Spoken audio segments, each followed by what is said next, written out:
நான் தினம் பிஎஸ்சி தான் படிக்கிறோம்.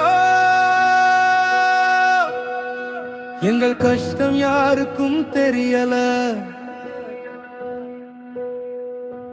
புத்தகங்கள் மட்டும் துணையாகி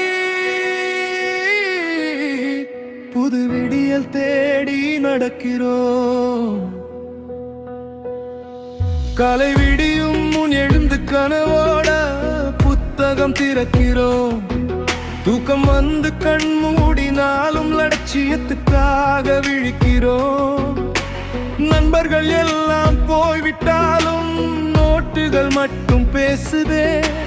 தோல்வி வந்து தட்டி சென்றாலும் நம்பிக்கை மட்டும் நிற்குதே. மனசுக்குள்ள ஓர் வெளிச்சம் மெல்ல மெல்ல எழுதே. இருட்டுக்குள்ள நம்ம பாதை நாளை நோக்கி நகருதே. கண்ணீரோட நாம நடந்தாலும் கனவு நம்மை விடலையே. ஒரு நாள் வரும், நமக்கும் வரும் உழைப்பின் வெற்றி.